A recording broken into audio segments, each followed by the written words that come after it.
사업을 하고 싶다면 가장 먼저 해야 될 일이 있죠. 그건 바로 사업 아이디어를 생각해내는 일입니다. 사업 아이디어는 사업에 있어서 성공과 실패를 결정지을 수 있는 매우 중요한 요소이기에 쉽게 결정할 수 있는 문제가 아니죠. 그리고 실제로 사업을 하는 사람들이 실패를 하는 가장 큰 원인이 사업 아이디어 때문이기도 하고요. 그래서 오늘은 그냥 사업 아이디어가 아니라 성공 가능성이 꽤 높은 사업 아이디어를 진짜 2시간 안에도 생각해낼 수 있는 방법에 대해서 알려드리려 합니다. 하지만 앞으로 이 영상에서 설명드릴 방법은 세상을 바꾸는 아이디어, 마치 스티브 잡스가 아이폰을 만든 것처럼 혁신적인 아이디어를 생각해내는 방법은 아닙니다. 오로지 돈을 많이 벌 수 있냐 없냐, 성공 가능성이 높냐 낮냐만 따지면 아이디어를 생각하는데 포커스가 맞춰져 있죠. 그래서 만약 세상을 바꿔보고 싶다 라는 큰 야망을 가지신 분들은 굳이 이 영상을 보지 않고 뒤로 가기를 누르셔도 될 것 같습니다. 자, 그럼 이제 본격적으로 사업 아이디어를 생각해내는 법에 대해 설명드리기 전에 일단 사람들이 사업 아이디어에 대해 가지고 있는 잘못된 인식부터 말해볼까 합니다. 사업을 처음 해보는 많은 사람들이 사업을 하려고 한다면 보통 이렇게 생각합니다. 사업이 성공하려면 아이디어가 좀 신박해야 되고 약간 아무도 생각해내지 못했을 만한 아이디어가 있어야 된다고 생각하죠. 하지만 아닙니다. 이건 제 쇼츠에서도 많이 했던 말인데 애초에 아무도 생각해내지 못한 사업 아이디어 같은 건 없습니다. 누군가는 그 아이디어를 생각해봤을 확률이 매우 높고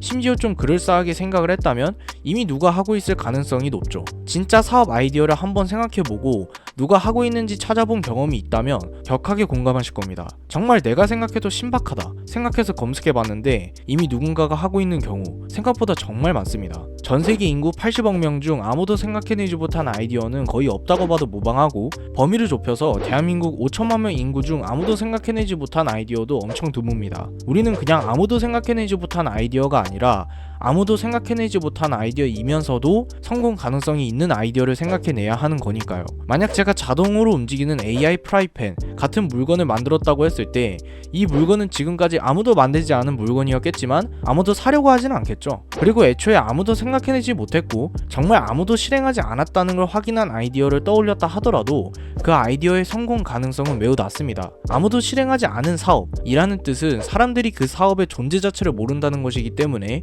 그 사람들에게 이런 것이 존재한다는 것부터 인식시켜야 되고, 이것은 당신에게 필요한 것이다 라는 것을 또 설득해야 합니다. 아예 제로부터 수요를 만들어내야 하죠. 애초에 수요가 있을 수밖에 없는 음식점 사업을 유명한 먹자골목에 차려도 돈을 많이 벌기 힘든데 애초에 수요가 없는 물건을 판매하려 한다?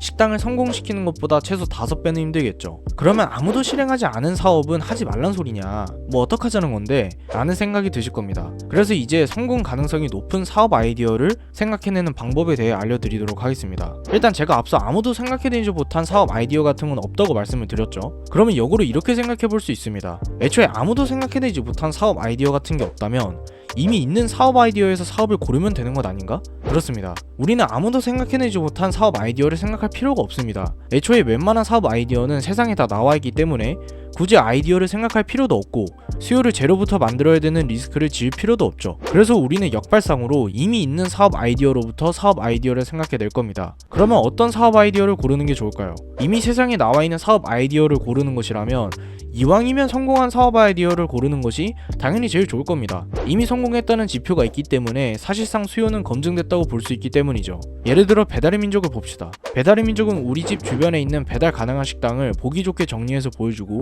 결제도 쉽게 앱으로 할 수 있게 만들어 줌으로써 우리에게 편리함을 제공했죠. 그래서 배달의 민족은 대박이 터졌습니다. 그런데 배달앱이 배달의 민족만 있나요?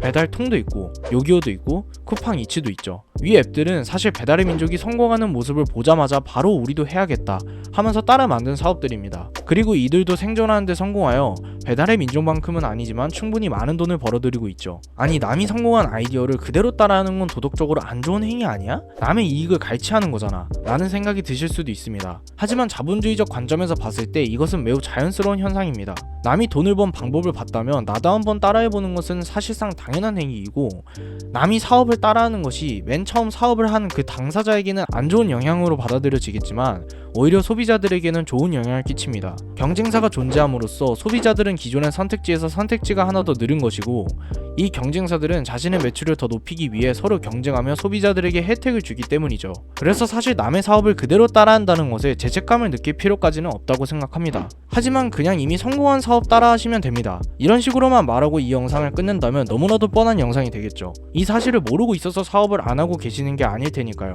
그래서 범위를 더 확장해서 이 성공한 사업 사례 사례를 중점으로 새로운 사업 아이디어를 생각하는 방법에 대해서 이어서 말씀드리겠습니다.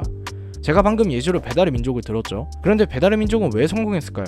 기존에는 알기 힘들었던 우리 집 주변에 있는 배달 가능한 식당을 보기 좋게 정리해서 보여줬기 때문이라고 볼 수 있죠. 그러면 우리는 여기서 한 단계 비틀어서 이렇게도 생각해 볼 수 있습니다. 만약 배달의 민족이 위 이유로 성공을 했다면 배달 가능 식당이라는 정보 말고 기존에 알기 힘들었던 정보를 보기 쉽게 정리해서 보여줄 수만 있다면 배달의 민족처럼 성공할 수 있지 않을까? 라고 말이죠. 이미 성공한 배달의 민족을 참고하되 어떤 가치를 제공했기에 성공했는지만을 참고하는 겁니다. 그러면 우리는 이제 기존에 바로 알기 힘들었던 정보가 어떤 정보가 있는지만 찾을 수 있다면 사실상 성공 가능성이 꽤나 높은 사업 아이디어를 떠올릴 수 있게 되죠. 그리고 실제로 이런 원리를 바탕으로 나온 사업은 이미 꽤나 많습니다. 대표적인 예시로 직방, 다방, 여기어때, 야놀자 같은 플랫폼들을 보면 기존에 바로 알기 힘들었던 정보를 정리하고 비교해 줌으로써 소비자에게 편리함을 제공해 성공한 사업들이죠. 이렇듯 이미 성공한 사업이 사람들에게 가치를 제공한 방법만 알아낼 수 있다면 이 방법을 아직 적용되지 않은 분야나 시장에 적용해 성공 가능성이 높은 아이디어를 떠올릴 수 있습니다. 그러니까 우리는 앞으로 성공한 사업들을 하나 볼 때마다 성공 가능성이 높은 아이디어를 떠올릴 수 있는 겁니다. 이미 세상에 존재하는 수많은 성공한 사업들이 우리에게 사업 아이디어를 떠올릴 수 있게 해주는 재료가 되는 것이죠. 그러니까 지금 당장 플레이스토어 앱 순위에 들어가서 성공한 사업들이 왜 성공했는지를 분석해 보시고 아직 적용되지 않은 곳이 어디에 있나 찾아보세요. 성공 가능성이 높은 사업 아이디어를 떠올리실 수 있을 겁니다. 그리고 그렇게 사업 아이디어를 떠올리셨다면 제가 올린 영상인 사업 절대 실패하지 않는 법 영상을 보시고 자신의 사업 아이디어의 수요를 확인해 보세요. 이것을 반복하실 수만 있다면 여러분은 언젠가 성공에 도달하실 수밖에 없을 겁니다.